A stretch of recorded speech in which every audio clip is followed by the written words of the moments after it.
find your table. Dinner service is about to begin.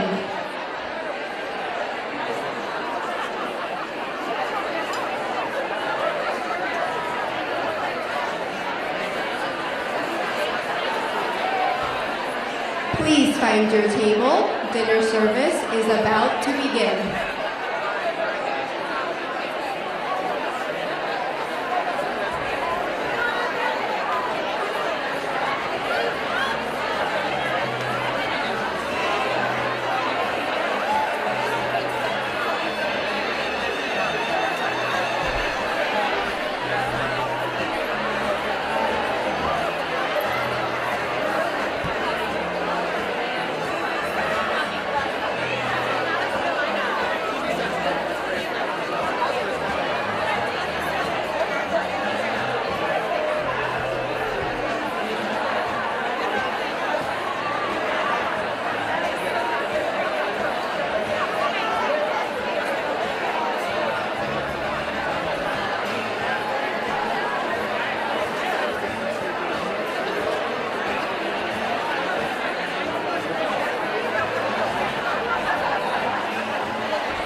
our program is about to begin.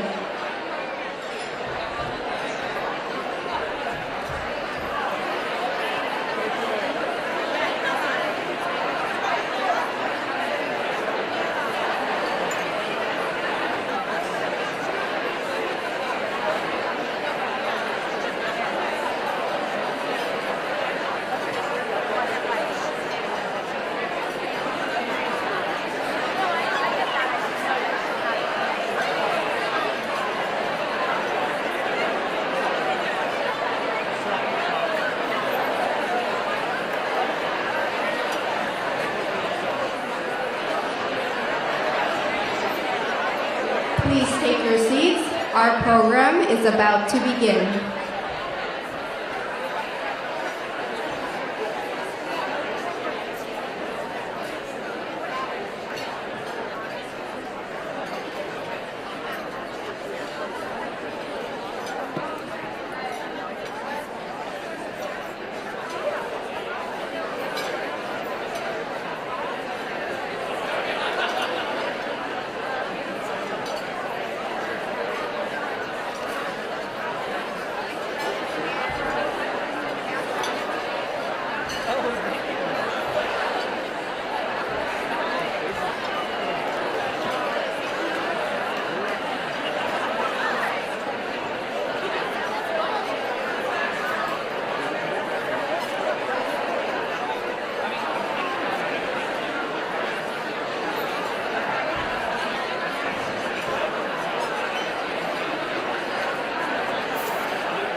Please welcome to the stage, Host Committee Co-Chair, Rashmi Yadav Maria.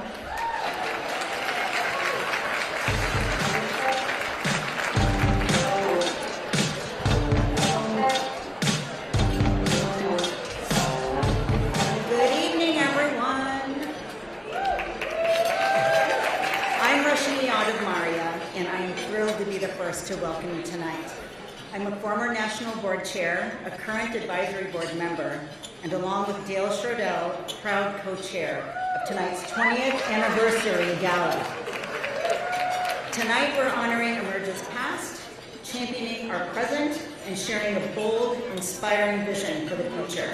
And we have an exciting lineup for you tonight.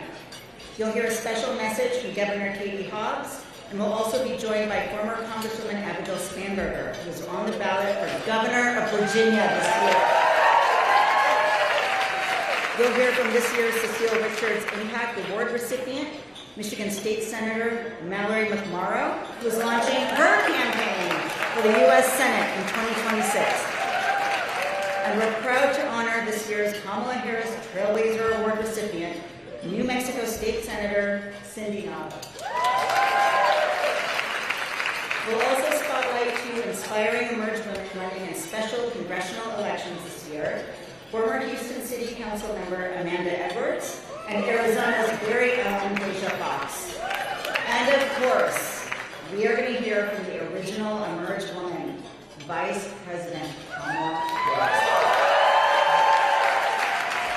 Thank you so much for being here and for supporting Emerge. As many of you know, Emerge provides the training and powerful network that gives our alums the edge they need to win. So I would be remiss in my role as co-chair if I didn't mention that every single dollar we raise tonight will help Emerge train even more women at this critical moment in our history. So I hope you'll feel inspired. Listen to the lineup that we have. You're inspired already, right? We hope you'll feel inspired to give as generously as you can. So now it's my great honor to introduce our first amazing Emerge alum, Deb Haaland, with a special recorded message. She wishes that she could have been here tonight, and she didn't want to miss the celebration, so she's done this amazing video for us. So here is Emerge alum, former Secretary of the Interior, and current New Mexico gubernatorial candidate, Deb Haaland.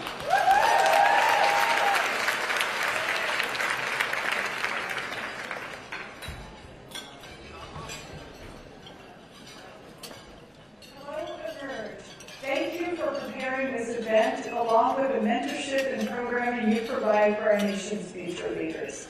For over 20 years, Emerge has been a fierce fighter in the race for women to have leadership.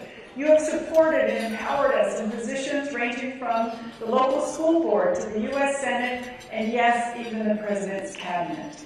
Through intensive training and educational programming, you have been able to create a network for future and current candidates to run, knowing that they always have someone in their corner.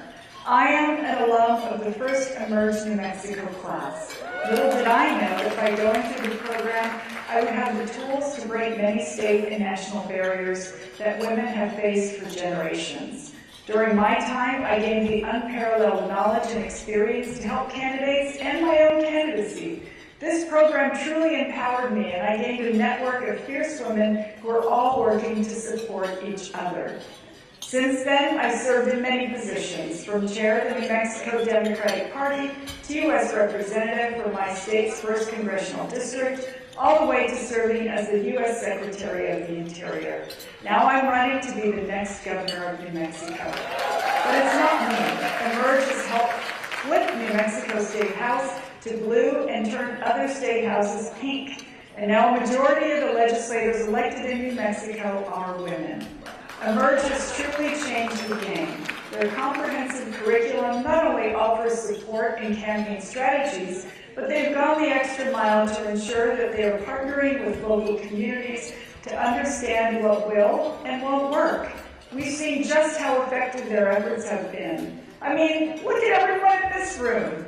We're living in a world with the fruits of these labors, but the fight is not over. We women make up about half of the population of the United States, and yet we are underrepresented in all branches of government. We need democratic women, people in high places making decisions that include everyone, rather than the catering millionaires and billionaires who just want to make tax breaks for themselves. We need diverse voices vetting our choices. So I encourage you to run for office, represent your communities, lead the ladder down for those who come after you. Thank you again to those involved with the legacy of Emerge. Women have opened doors for themselves and others through this amazing network. Emerge understands the importance of creating pathways for women in politics while sustaining a culture of lifting as we climb. They have empowered thousands of women to lead, so thanks to all of you.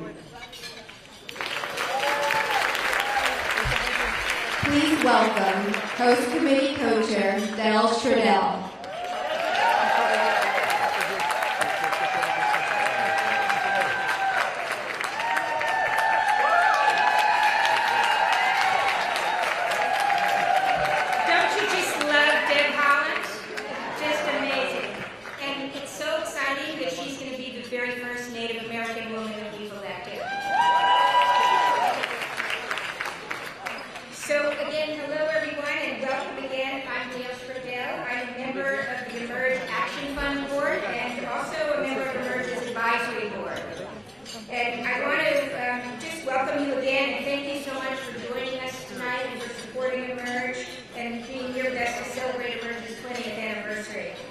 It's such a momentous time. And it's really wonderful to gather with everyone. We all so desperately need this right now. And, tonight is just an amazing time to come together and to find inspiration and hope. And I know that we're going to all find that together here tonight. And as co-chair of this exciting event, along with Rashmi, we want to extend our deep appreciation to the host committee. Thank you all for, I can't ask everybody to stand, and honestly I can't even see, but thank you all for everything you did, because without you this event would never be possible, and what you did is phenomenal.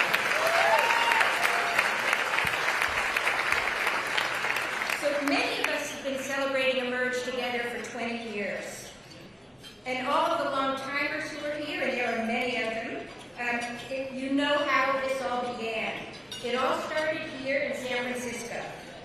In the early 2000s, when a powerhouse founder and some incredible co-founders had a vision. Emerge's recruitment, training program, and network of support needed to go nationwide. We could not celebrate 20 years without acknowledging and thanking these amazing women. With us tonight, we've got Emerge founder Andrea Bustillo and 6 of the co-founders, including Dorica Keeley, Maureen Murtaugh, Nadine North, Tammy Pastor, Gretchen Schoenstein, and Maria Starr. So please all stand and allow us to express our deep gratitude.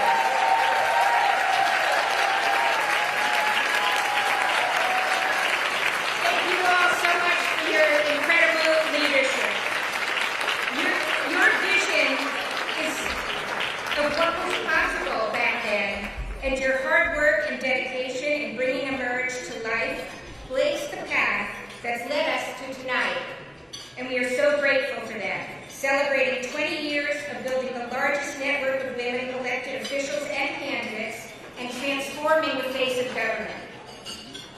And I have to add, we've only just begun. Tonight, we're here to celebrate and to also look forward and power the next 20 years. As Emerge's biggest and most important fundraiser of the year, tonight's gala will help fuel our work ahead and allow us to continue to build the bench and make the greatest impact in elections this year, next year, and in the years to come beyond. Please keep in mind when Teresa Farrell, who is our inspiring auctioneer, when she takes the stage a little bit later, I'm hoping that everybody here will engage in a little bit of friendly competition tonight to make this Emerge's most successful event ever. And it is now my great honor to introduce you to Emerge's President and CEO, Ashanti Gala. Ashanti has been in the Emerge family since 2006, when Emerge Nevada was founded in her home state. She went from sitting on the Emerge Nevada Board of Directors to becoming the political director of Emerge in 2016. As political director, Ashanti expanded Emerge's strategy to include the South, seeing it as a fertile ground for Democrats. And what we have accomplished since Ashanti became president of Emerge in 2020 is just nothing short of remarkable.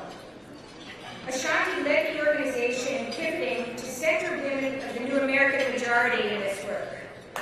Black, brown, and indigenous women, women of color, LGBTQ+ women, young and unmarried women. A political force for winning elections and for ensuring equal representation in government. This is why we're all gathered here tonight, to honor our past, celebrate our present, and to commit to our future. And the extraordinary woman who will lead us to the future is Ashanti Gala.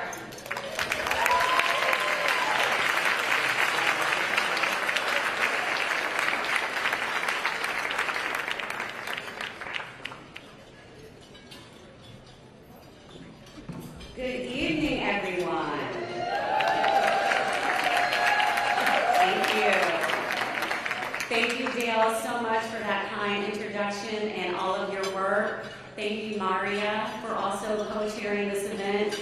She was my very first board chair, Rashmi was, so I appreciate her, everything that she does. And to the amazing host committee, I thank you all for everything that you have done to allow us to be here. So good evening, everyone. I'm Shanti Govar. I am the President and CEO of Emerge. We have a very big night. Tonight we are celebrating our 20th anniversary. Thank you all for being in this room, and thank you to everyone who is also joining us from home. We have a live stream happening, and we have a global audience that is watching us tonight. We appreciate you live streaming and everyone's commitment to Emerge. It truly has been a pleasure to work for this organization since 2016, but to also be a co-founder of our Emerge Nevada affiliate since 2006. So I pretty much have been around from the beginning. And now, at 20 years, we get to celebrate the fact that we have now trained over 6,500 women to run for office through our senior training program. That's the first time we're announcing that tonight. And of course, we have over 1,200 alums serving in elected office across the country. And I am so thankful to have the original Emerge woman, Kamala, who is going to be joining us tonight. I know everyone is so excited here to meet you. But before we continue, I do want to take a moment to recognize the women in our network.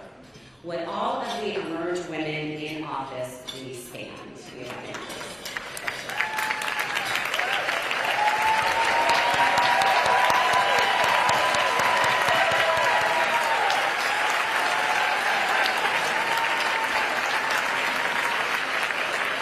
And of course, with them standing, I would like to recognize that we have our highest-ranking California alum in the room, Lieutenant Governor Eleni Kounalakis is here with us tonight.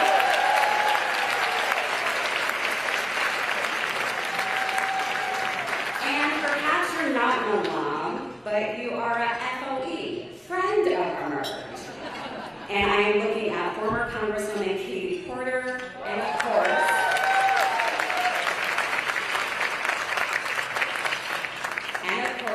the iconic Mayor-elect Barbara Lee.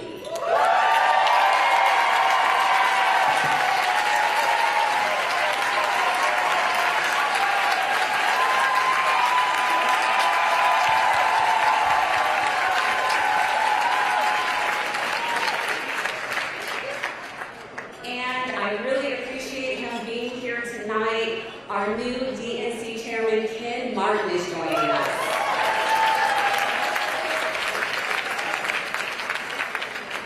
Now, would all of the Emerge alums in the room please stand to be recognized?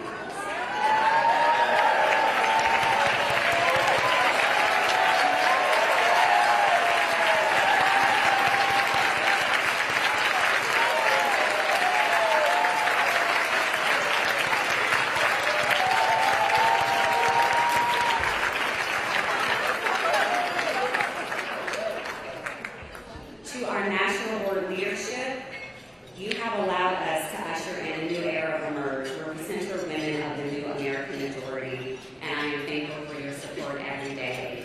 With the Emerge National Board members, please stand to be recognized.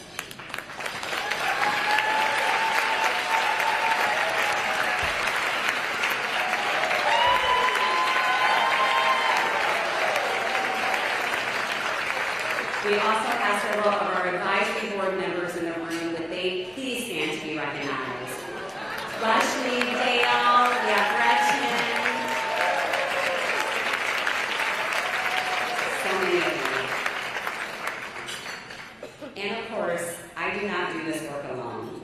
Not one lumber crew, not one training, not one education event, not one woman on the ballot would happen without the amazing, incredible staff that I get to work with every day. None of this tonight would have happened without all of their hard work and dedication. Will everyone on the Emerge team please stand to be recognized?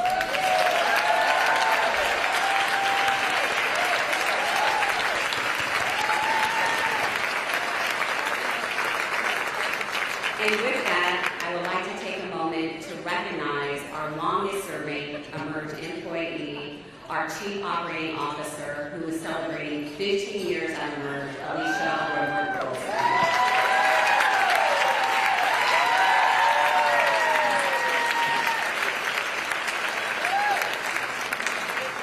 Alicia, I love you so much, and I would not be able to do this without you. Now, I'd just like to take a moment of personal privilege and briefly reflect on my time leading Emerge. Many of the organizations that were doing this work when we started are no longer around. We have not only survived, but we have thrived. And it's not only because of the fantastic team that we have and the support from everyone in this room and everyone watching, but because we always remain grounded in our values. That is what has enabled us to reach 20 years. Standing our values means not only recruiting and training union women to run for office, but working with union vendors. That's why I want to take a moment to recognize the servers that have stepped up from the United States and the AD and state from State 2 Local 16. Let's give them all a big round of applause.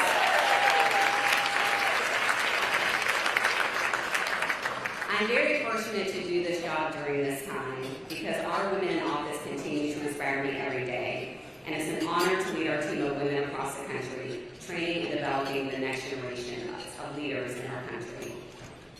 So I have to say thank you all for believing in my leadership, for trusting me to re-envision Emerge as an organization, for trusting me to set a bold 15-year vision to help lead our movement, for trusting me to innovate new trainings and programming that have never been done before in politics, but have moved the needle in states across the country in ways that we never could have imagined. All of this has led us, in 5 years, to not only become the largest network of Democratic women elected officials and candidates, but we can officially say we are the largest network of women elected officials and candidates in the country.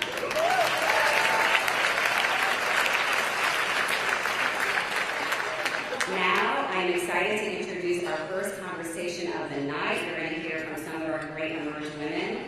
Please welcome to the stage to join me, Emerge Virginia alum, former Congresswoman and candidate for Virginia Governor, Abigail Spanberger.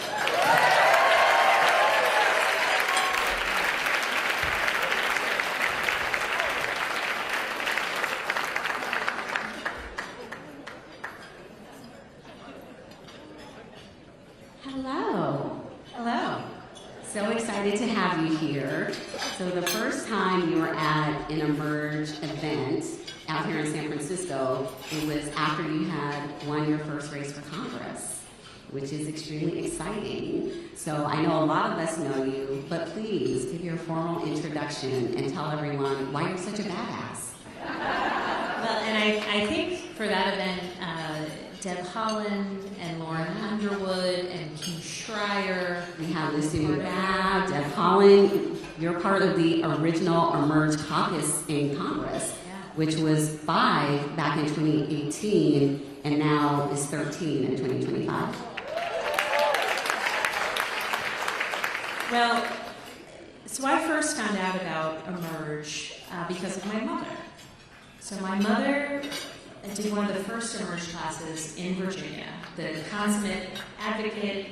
My mother was focused on a wide array of issues and priorities and did Emerge, ultimately ran for school board in Virginia. Did not win, but set a good example.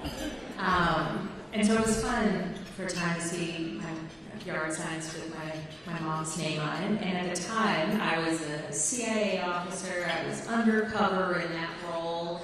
It never occurred to me that I would someday potentially run for office. But after I left CIA, we moved back home to Virginia, and I had begun doing advocacy with Moms Demand Action. And my mother kept saying, "You should do Emerge, you should do Emerge." And everywhere I went, "This is my Emerge sister, this is my Emerge sister." And so in the fall of 2016, I thought I would potentially apply for Emerge. And what I think is so spectacular about Emerge is it's based in your state. So Emerge Virginia is a network of women in Virginia. And so I started the application, and then I thought, no, I'm busy, and my kids are little, and I don't think so. And I started it, and then I stopped. And then the election happened, and there was this email that went out. I don't know if it was just all of us who had started applications and not finished, and said, we've extended this deadline. And I think I rage applied. And I was accepted into the class, and even at that time, my whole thought process was this will help me, as somebody who had previously been on the Hatch Act and wasn't necessarily super comfortable in the political space, thought this will help me with the advocacy that I believe in. And applied to the program, was accepted, started, and what I found so amazing was to be in a room of other women who believed in the value of electing good people, strong people, in our case in Virginia. And so there were some people in that class who never had any intention of running for office. Some of those people who really never had any intention, who by the end of the class were running for Congress. But actually one of my Emerge sisters is here today, just by coincidence. So Johanna, where are you? And so it's been an extraordinary journey, and certainly I think among the valuable things that you learn in Emerge, to sit in a room of other people and to say out loud, I think I might want to run for office, is the most kind of impactful, empowering thing that you can experience. And there's not a world in which I think I would have run for office had it not been for that experience. So obviously the bottom line is my mother is always right.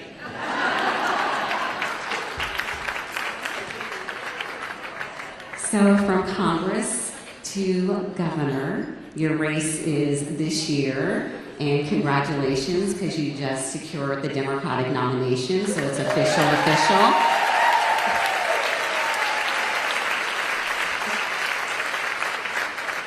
And as a Virginia resident, I love that, because I get to vote for you, and I just know how much we need you in that role, because I see the destruction that is happening every day in Virginia with the current Republican governor. I know how horrible it would be if any of the Republican candidates were to ascend into that role. So just tell everyone a little bit more about your race and what is at stake, because so much has been accomplished in Virginia due to your leadership in Congress, our Emerge alums serving up and down the ballot, and we need to definitely get the state back on track. So in 2025, the only statewide races are Virginia and New Jersey. And in Virginia, we currently have 3 statewide electeds. In Virginia, we're each elected independently, and we have a Republican governor, lieutenant governor, and attorney general. We do have a small majority, 51 out of 100 seats in the House of Delegates, and all 100 seats are on the ballot this year. And we have amazing candidates running up and down the ballot in the Commonwealth this year. And so what's at stake is frankly everything, right? When I first started running for governor, my focus was on affordability, endeavoring to lower costs, contending with the housing and the healthcare affordability crisis, endeavoring to put Virginia on the path towards having the best public education system in the country, and recognizing the continuous attack on our rights, certainly across the country, but the need to protect them in the Commonwealth. Now, you add all of those individual issue areas to the reality that Virginia is home to more than 320,000 federal employees. Our very economy is under attack, and we need a governor who's going to stand up for Virginians, their livelihood, the service that they render to our country.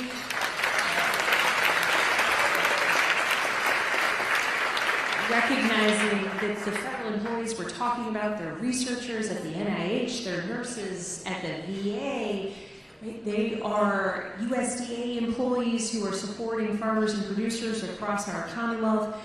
this is the impact that we see. And at this time of chaos and challenge across the country, Virginia gets to be an example for what you can get right when we have good candidates running solid campaigns, endeavoring to defeat extreme ideas, ideologies, politicians who want to take public dollars out of public education, politicians like my opponent who would take us back as it relates to reproductive rights in the Commonwealth of Virginia. And so every day is a motivating day in Virginia. We will win. It's a long way between now and November.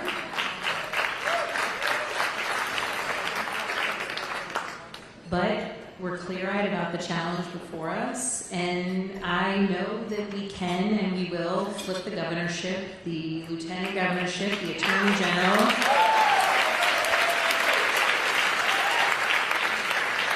And here's the thing that's really inspiring. In Virginia, of those 100 House of Delegates seats currently held by 51 Democrats, we have 96 Democratic candidates running for election.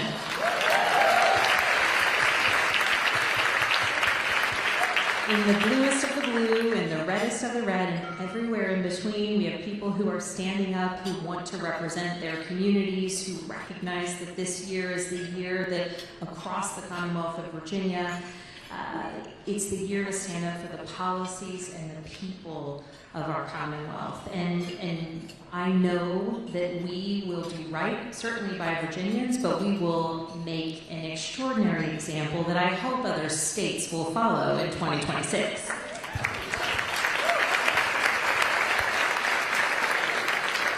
You mentioned it, your opponent, when it comes to reproductive rights, is extremely scary. Because right now, Virginia is the only state in the South where we still have access to reproductive freedom. And they have promised to take that away. That is one of their goals. You know, they try to chip where they can. We have great alums, Emerge alums who are fighting that.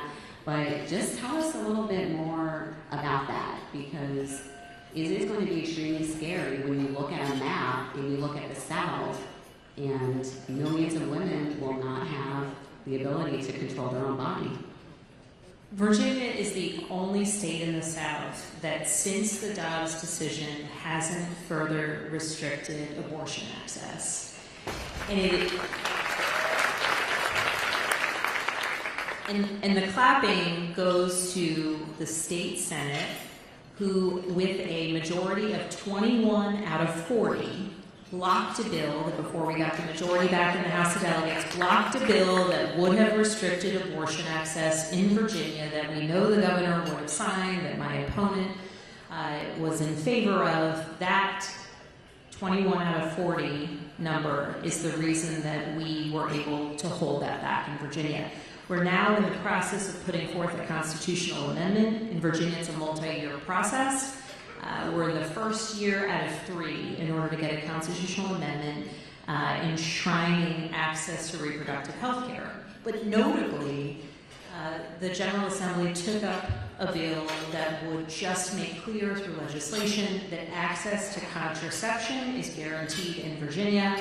And my opponent, as Lieutenant Governor, cast the tie-breaking vote against ensuring access to contraception. Ultimately, it did pass. We ultimately got it through, but the expectation is that the governor will veto it this week, as he did last year when they passed it as well.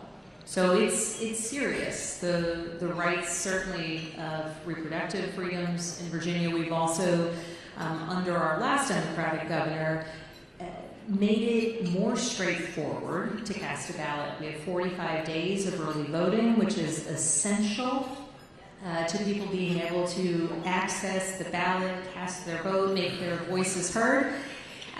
And we know that the basic rights in the Commonwealth of Virginia are under threat if we see the election go the wrong way, which is not what will happen.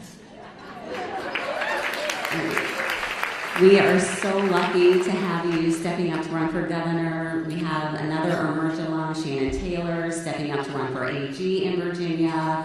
We have a great partnership with the Democratic Attorney General Association. So I do want to close this out by just having you quickly say why we still need women running during this time. Because one of the things that is really, really making me angry, y'all, is we actually have some women elected officials that have made comments that women shouldn't run, that they may not get elected.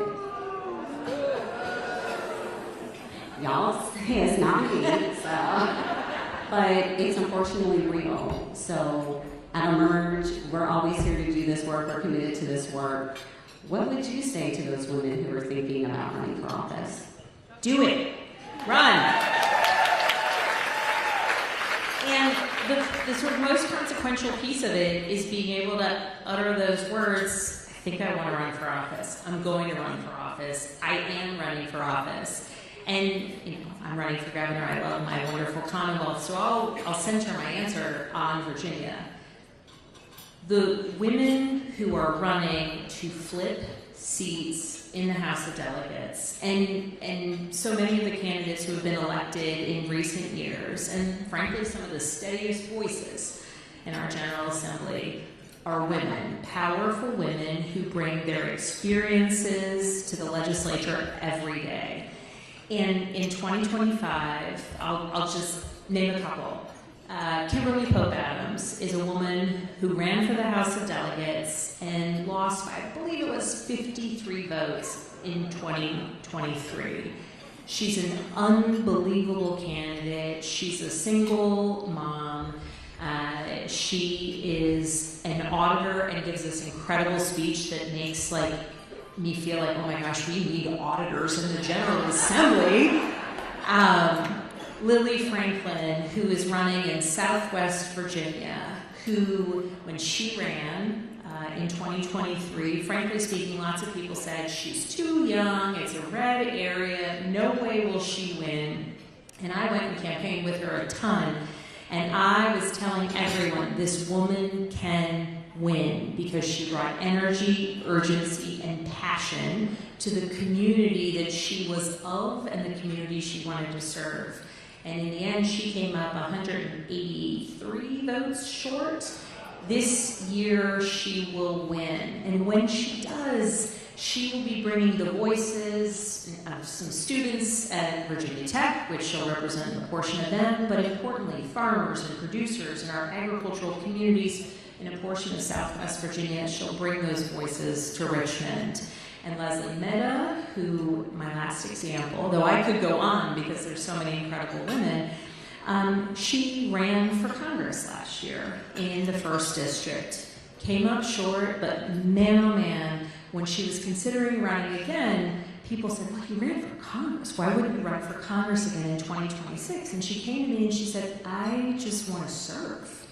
I want to be able to bring voices to government. She's an attorney, she was an ACLU attorney, she's brilliant. I first met her, she has, her late daughter had a genetic disorder, and she's done a tremendous amount of advocacy for rare disease research. She's brilliant. And people said, well, why would you want to run for House of Delegates? It's much smaller, it's a smaller race. And I said, it's perfect. Because when you bring that congressional race energy to your geographically far more compact House of Delegates district, your opponent's not going to have any idea what hit him. It's going to be awesome. And these women, they're going to win. And frankly, when kids, and not just little girls, when kids come to Richmond and they look at our General Assembly already, on the Democratic side of the aisle, they see who they can be. They see it. And so anyone thinking about running, just do it. And frankly, recognize that when you win, it's actually the fact that you may not fit the usual mold that will be your strength in governing. Thank you so much for everything that you do. Thank you for being here. And I can't wait to call you my governor. Thank you.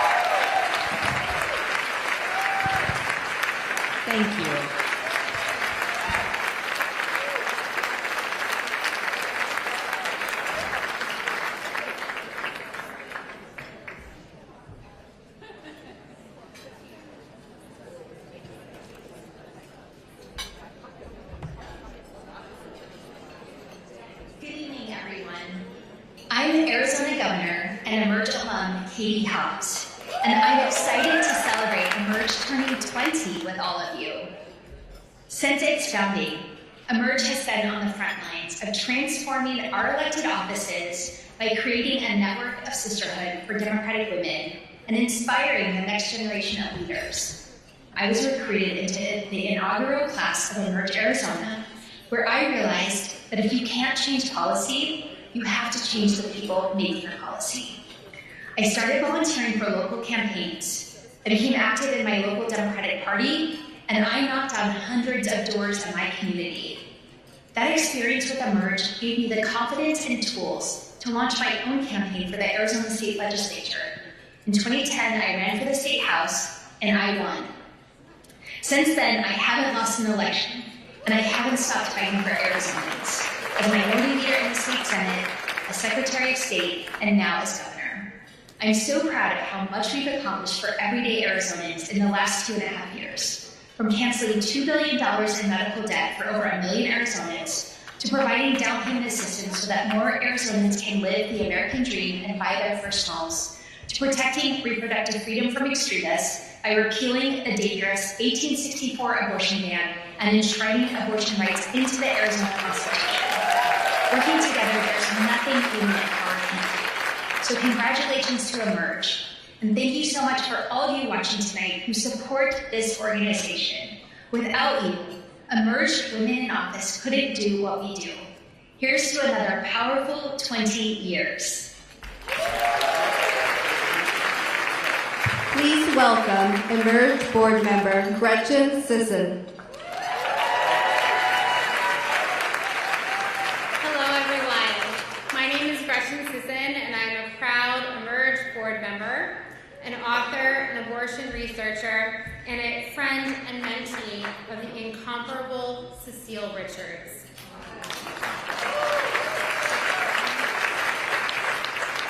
It might seem impressive to have had Cecile as a mentor, but I promise it wasn't, only because Cecile was a mentor to everyone in our field, and she took that role incredibly seriously.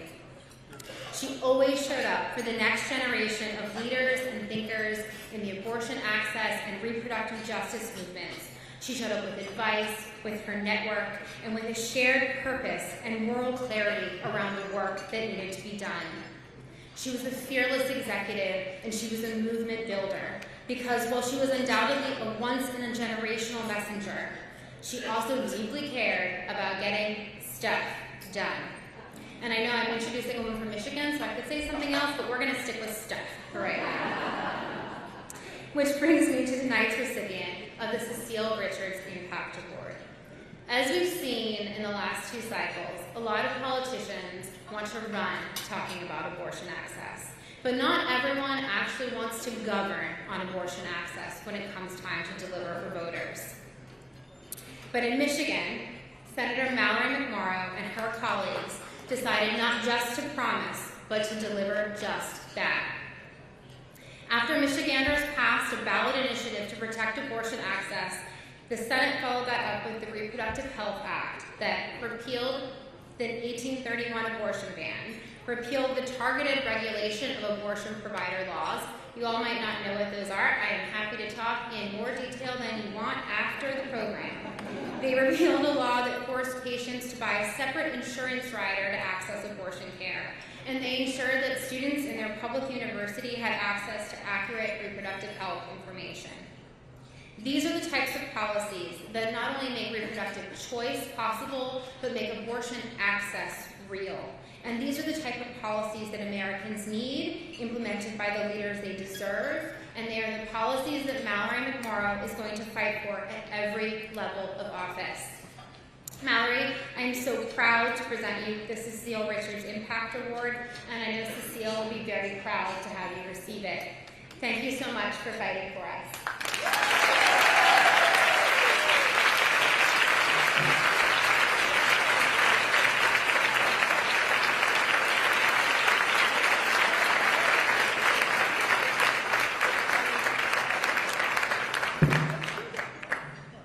Good evening.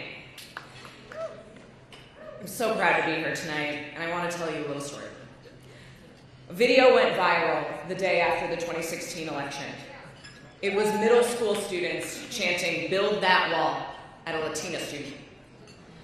They were slamming on the tables and yelling.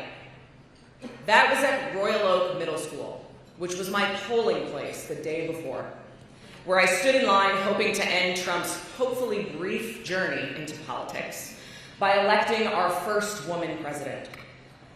Then, when that didn't happen, I did the only logical thing I could think to do up next.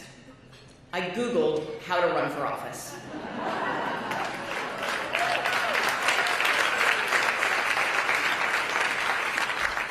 I applied to Emerge Michigan thinking surely I'm going to be rejected. I had no political experience. I had never worked on a campaign. But it's a funny thing. When you raise your hand, you tend to be called on. What struck me about the women in my Emerge class wasn't the ambition. Not one said, "I was born to be in it." We were there because we, quite reluctantly, saw running as the only solution to problems that nobody seemed to be fixing.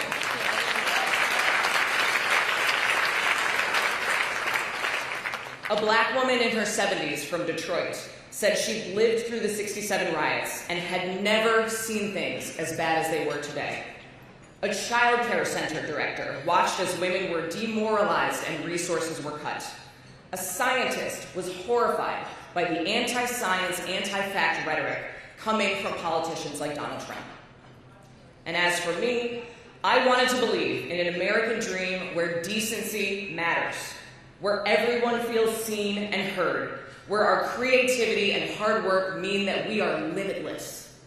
An American dream in stark contrast to the American nightmare unfolding that celebrated lifting some up by tearing others down.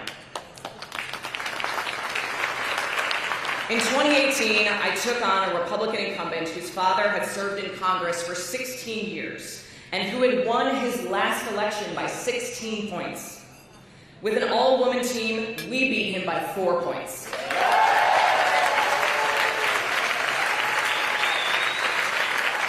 Swinging the district 20 points and breaking the Republican supermajority in the Michigan State Senate. Then in 2022, after a floor speech of mine went viral, I raised millions of dollars for other candidates running for state senate, and we helped flip the state senate for the first time since 1984.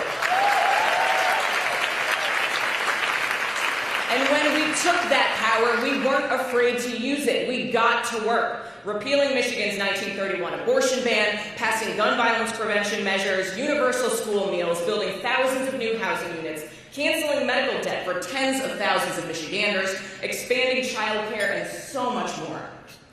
Now, I'm running for U.S. Senate with that same why. Not because I ever wanted to be a senator, but because if you haven't noticed right now, our country is going through it. We need that spirit that I found with those 22 other women learning the hard way how to make our own seats at the table because we know damn well nobody else is going to make them for us. Because ours is a country that needs to be fixed, righted, and restored. To wake up from the American nightmare and write our new American dream. Because all of us in the room, we are the ones who are going to write it. Thank you very much.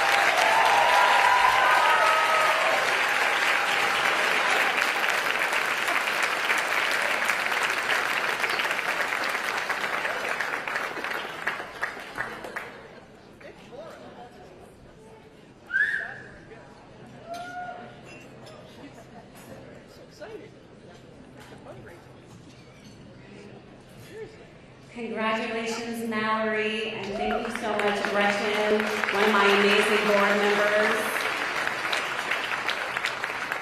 All right, it's time. We are so honored to have our next guest joining us tonight. She is one of the main inspirations for our work and why Emerge exists. That's right, her first campaign for district attorney started right here in San Francisco and helped spark the movement that became Emerge. When her inner circle saw the need for a program to train women on how to run for office and win. That is precisely what Emerge was created to do and is what we've been doing for 20 years. She has spent a career in public service fighting for the people of California as Attorney General and U.S. Senator, and then we got to watch her fight for all of us as our first woman vice president.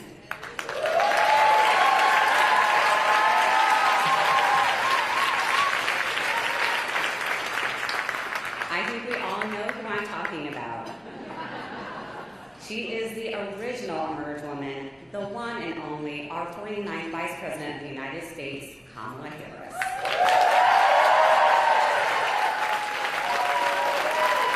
Just a moment. I'm glad y'all are excited, a little bit more. So we do have something in the network right now. You know what?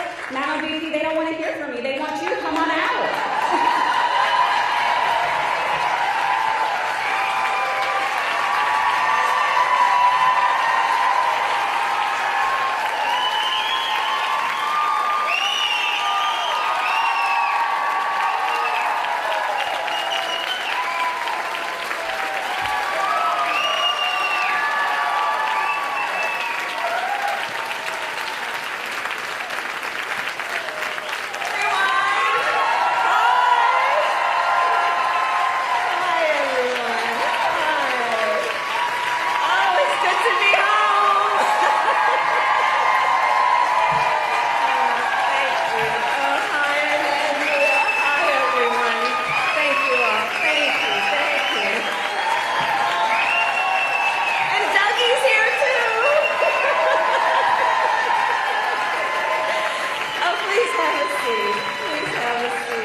Which is an organization of so many exceptional leaders, those who found the courage to run for office and those who support them.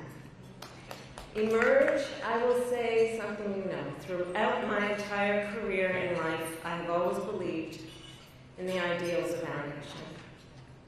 The ideals reflected in the Declaration of Independence, that all are created equal and endowed by our Creator with certain inalienable rights. Ideals advanced and affirmed by the service and sacrifice of generations of patriots. The ideals that ground the Constitution of the United States, that here in our country, power ultimately lies not with the wealthy or well-connected, but with all of us, with we the people.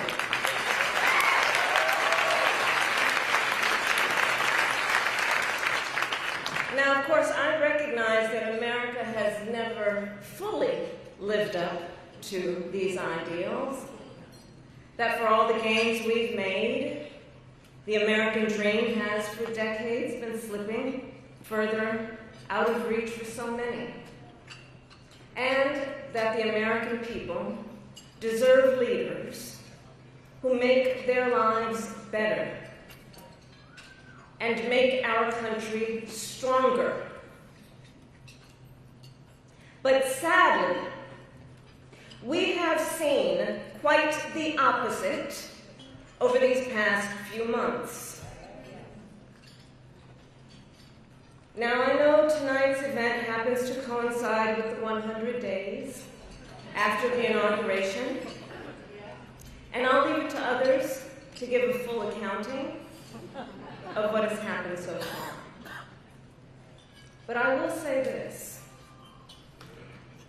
Instead of an administration working to advance America's highest ideals, We are witnessing the wholesale abandonment of those ideals.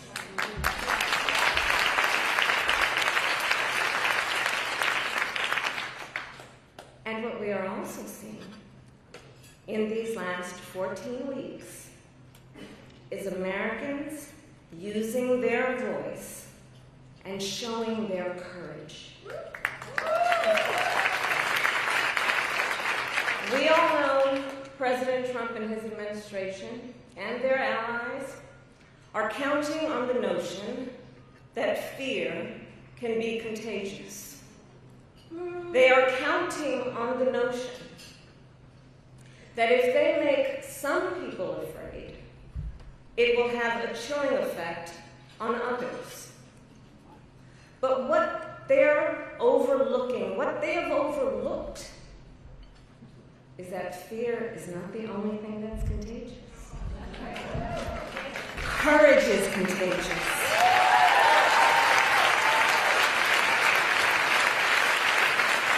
The courage of Americans who are banding together in the face of the greatest man-made economic crisis in modern presidential history. Americans across the political spectrum who are declaring that the president's reckless tariffs hurt workers and families by raising the cost of everyday essentials, devastate the retirement accounts that people spent a lifetime paying into, and paralyze American businesses, large and small, forcing them to lay off people, to stop hiring or pause investment decisions. The courage of Americans we are seeing who are rallying at Social Security offices to protect their hard-earned benefits. Of Americans who are speaking out to say, it is not okay to violate court orders. Not okay. Saying it is not okay to detain and disappear American citizens or anyone without due process.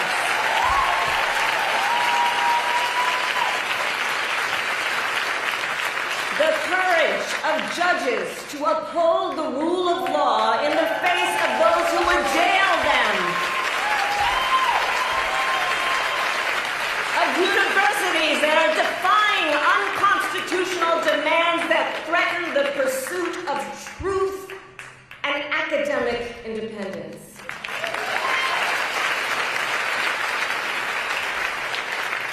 And I will tell you, the courage of all these Americans inspires me. And I have been inspired by the movements like the one in Wisconsin that put Susan Crawford on the Supreme Court. By the State of the People Power Tour that is aiming to ignite a grassroots movement to lift up voices and advance freedom and justice. And by leaders across the spectrum, including congressional leaders like Cory Booker, Chris Van Hollen, Chris Murphy, Jasmine Crockett, Maxwell Frost, AOC and Bernie Sanders. All who, in different ways, have been speaking with moral clarity about this moment. So here's one of the other things I wanted to talk about tonight, and to highlight. So look, some people are describing what's been happening in recent months as absolute chaos. And of course I understand why. And it's certainly true of those tariffs. Tariffs that, as I predicted, are clearly inviting a recession. But friends, please let us not be duped into thinking everything is chaos. I know it may feel that way, but understand what we are in fact witnessing is a high-velocity event where a vessel is being used for the swift implementation of an agenda that has been decades in the making. An agenda to slash public education. An agenda to shrink government and then privatize its services. All while giving tax breaks to the wealthiest among us. By the way, an agenda that is not lowering costs, not making life more affordable, and not what they promised. It's an agenda, a narrow, self-serving vision of America, where they punish truth tellers, favor loyalists, cash in on their power, and leave everyone to fend for themselves, all while abandoning allies and retreating from the world. And folks, what we are experiencing right now is exactly what they envisioned for America. Right now, we are living in their vision for America. But this is not a vision that Americans want. We are living in a moment when the checks and balances upon which we have historically relied have begun to buckle. And we here know that when the checks and balances ultimately collapse, if Congress fails to do its part, or if the courts fail to do their part, or if both do their part, but the president defies them anyway, well, friends, that is called a constitutional crisis. And that is a crisis that will eventually impact everyone. Because it would mean that the rules that protect our fundamental rights and freedoms, that ensure each of us has a say about how our government works, will no longer matter. And if that happens, the one check, the one balance, the one power that must not fail is the voice of the people.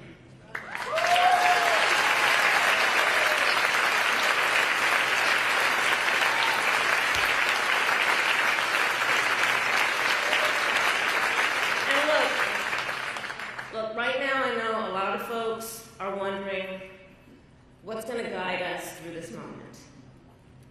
How are we all going to figure out how to chart the course? But that's not a reason to throw up our hands. In fact, please allow me, friends, to digress for a moment. Okay. It's kind of dark in here, but I'm asking a show of hands. Who saw that video from a couple of weeks ago? The one of the elephants at the San Diego Zoo during the earthquake? Google it if you've not seen it. So that scene has been on my mind. Everybody's asking me what you've been thinking about these days. Well, so in the video, for those who haven't seen it, here those elephants were. And as soon as they felt the earth shaking beneath their feet, they got in a circle and stood next to each other to protect the most vulnerable. Think about it. What a powerful metaphor. Because we know those who try to incite fear are most effective when they divide and conquer, when they separate the herd, when they try to make everyone think they are alone. But in the face of crisis, the lesson is don't scatter. The instinct has to be to immediately find and connect with each other, and to know that the circle will be strong.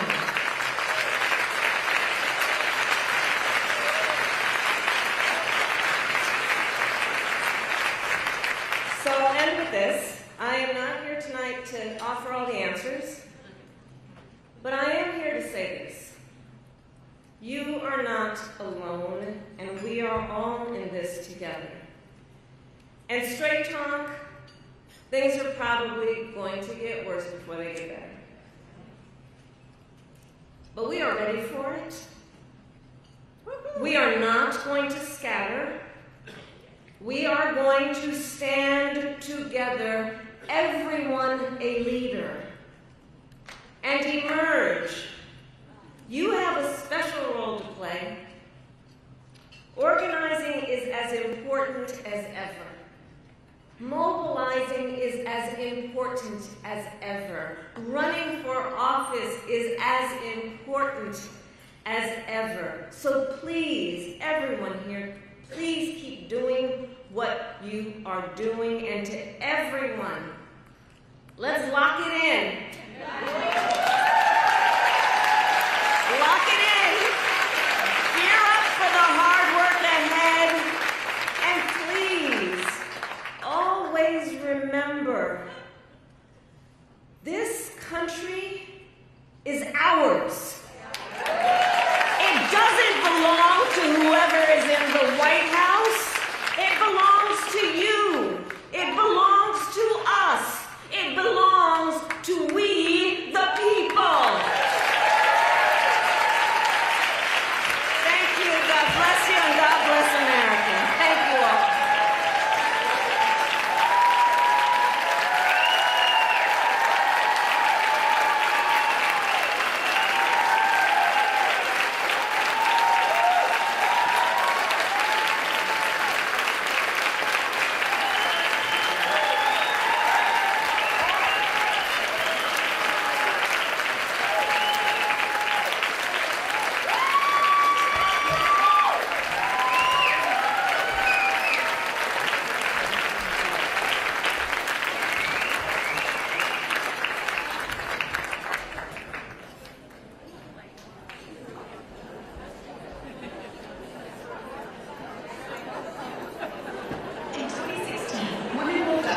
That it was going to take more than voting to elect the first woman president and have women leaders at all levels of government. And Emerge was ready. After the election, our organization saw incredible growth. Women came to us from every walk of life and every state in the country wanting to learn how to run for office. Our organization rose to the occasion. In the next few years, we grew from 16 to 27 states. In 2018, we elected our first 5 members of Congress. Emerge alums made Nevada the first majority woman state legislature. We flew to Colorado, Maine, and Connecticut in 2018, and Virginia in 2019. We elected Emerge's first woman governor in Guam, showing the reach of our network. Then the world stopped. The coronavirus forcing millions more Americans into virtual lockdown. And we had to pivot. But Emerge was ready. We were the first organization to come out with campaigning through crisis. We showed women how to win campaigns, despite social distancing and stay-at-home orders. And Emerge grew. From 2020 to 2024, Emerge grew our network by thousands of women. We tripled the number of alums in office. Our congressional caucus grew even more. Emerge women with even more state legislative chambers majority women. We elected our second woman governor. We launched innovative new trainings, including our award-winning program for women who want to run for judge, Gala. And Seated Together, our program for Black women elected officials who want to run for higher office. Donald Trump has been elected president. Mass layoffs of federal workers. The largest deportation program in American history. Massive tariff hikes. But Emerge is ready. Emerge is ready. Emerge is ready.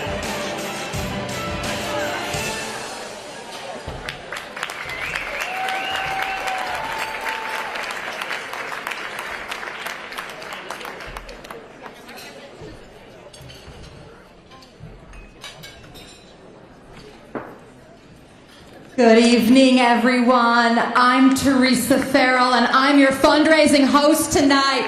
Who wants to have an impact right now? Because I am so fired up. Thank you so much, Vice President Harris. Thank you, every speaker up here tonight, and thank you to everyone here in this room. I can think of few things that take more courage than putting your name on the ballot. Thank you to the women who do and the women who lift those women up. Thank you. All right, so who agrees that this country's gonna be saved? It's gonna be saved by women. Who's with me? Yes, and no one is doing it like Emerge. Emerge is crushing it. So tonight, I am going to ask you for 3 things. The first of those 3 is time. Can you stick with me for, say, 10 minutes? Can you do that? 10 minutes to get the next generation of women in office. Are we in for that? Thank you. All right, and just as VP Harris was saying about what's contagious, you know what else is contagious? Is energy. Your energy in this room is contagious. So I'm going to ask that you all stay with me. And when somebody pledges, what do? Yes, we cheer.